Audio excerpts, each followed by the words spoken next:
Saya akan menjawab nomor 1, yaitu bagaimana lingkungan eksternal mempengaruhi budaya organisasi. Lingkungan eksternal merupakan suatu lingkungan yang berada di luar organisasi atau perusahaan tersebut. Sedangkan budaya organisasi merupakan suatu aturan atau perintah yang harus ditaati oleh setiap pegawai atau karyawan yang ada di lingkungan yang ada di perusahaan atau organisasi tersebut. Dengan adanya budaya organisasi, maka setiap karyawan akan melakukan tindakan sesuai batas atau aturan yang telah ditetapkan. Lalu apakah lingkungan eksternal mempengaruhi budaya organisasi? Jawabannya adalah, menurut saya adalah iya. Karena ada beberapa faktor di dalam lingkungan eksternal yang mempengaruhi budaya organisasi.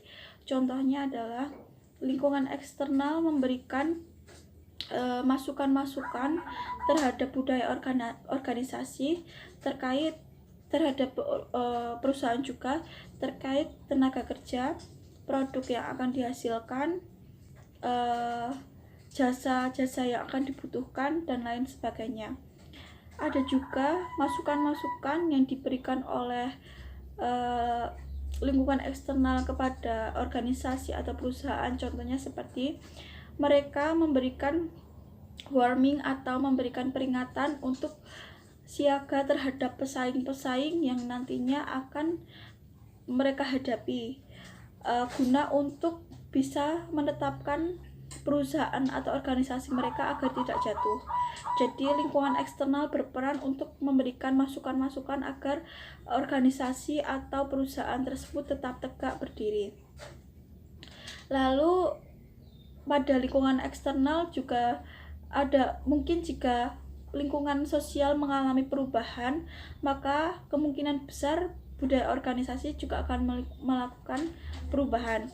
Maka dengan demikian, lingkungan eksternal memberikan masukan-masukan atau saran agar budaya organisasi tetap pada jalannya, agar organisasi atau perusahaan tersebut tetap pada jalannya dan memiliki visi misi yang lebih kuat lagi. Dan pada intinya atau kesimpulannya, lingkungan eksternal sangat mempengaruhi organisasi atau perusahaan yang ada karena beberapa faktor yang tadi sudah saya sebutkan. Pertanyaan kedua yaitu, terdapat 3 tingkatan budaya perusahaan, yakni hal-hal dapat dilihat, nilai-nilai, dan asumsi-asumsi. Jelaskan dan berikan contohnya. Tingkat pertama yaitu artefak. Artefak merupakan aspek-aspek budaya yang terlihat dan mudah untuk diamati oleh peneliti budaya organisasi, seperti artefak lisan, artefak perilaku, dan artefak fisik. Walaupun mudah diamati, tetapi artefak ini sulit untuk dimaknakan karena tidak menjelaskan secara jelas nilai-nilai atau asumsi dasar yang dianut oleh organisasi. Contohnya sendiri, artefak lisan itu contohnya seperti jargon, mitos atau sejarah, dan humor. Contoh dari artefak perilaku yaitu upacara-upacara, cara berkomunikasi, dan tradisi atau kebiasaan. Untuk contoh artefak fisik yaitu seperti tata ruang, desain organisasi, dan bentuk bangunan. Tingkat yang kedua yaitu nilai-nilai. Nilai-nilai organisasi ini adalah keyakinan yang dipegang teguh oleh organisasi mengenai tindakan yang seharusnya dijadikan landasan dalam menjalankan aktivitas bisnis, menentukan tujuan-tujuan organisasi, atau memilih tindakan yang layak dijalankan oleh organisasi. Nilai-nilai ini harus ditanamkan pada setiap anggota organisasi. Contohnya yaitu wawancara dengan anggota kunci organisasi dan menganalisa kandungan artefak seperti dokumen-dokumen. Untuk tingkat yang ketiga yaitu asumsi dasar. Asumsi dasar ini adalah keyakinan yang dimiliki anggota organisasi dan juga telah diterima sebagai suatu realitas karena berulang kali telah terbukti kebenarannya.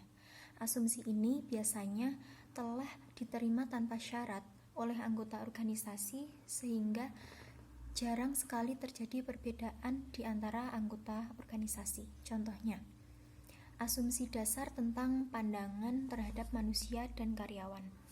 Beberapa orang melihat manusia itu cenderung menyimpang jika tidak dikelola dengan keras. Sebagian lainnya melihat manusia cenderung melakukan kebaikan, penuh potensi dan memiliki naluri positif tanpa harus dikerasi. Nomor 3. Jelaskan yang dimaksud dengan budaya adaptif. Bagaimana pengaruhnya terhadap kelangsungan perusahaan. Budaya adaptif adalah budaya organisasi di mana karyawan menerima perubahan, termasuk organisasi penyelamatan yang memelihara lingkungan dan perbaikan proses internal yang berkelanjutan.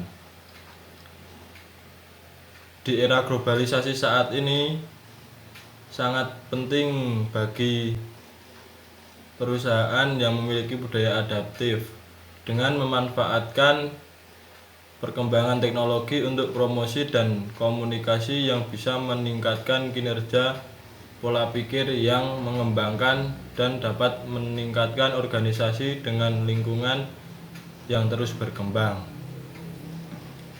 Budaya perusahaan adaptif adalah budaya yang memungkinkan organisasi beradaptasi dengan cepat dan efektif terhadap tekanan internal dan eksternal untuk perubahan.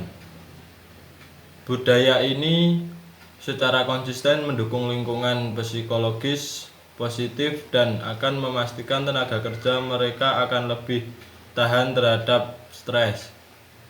Tenaga kerja seperti ini akan merespon perubahan secara efektif tanpa kehilangan produktivitas. Sekian dari saya.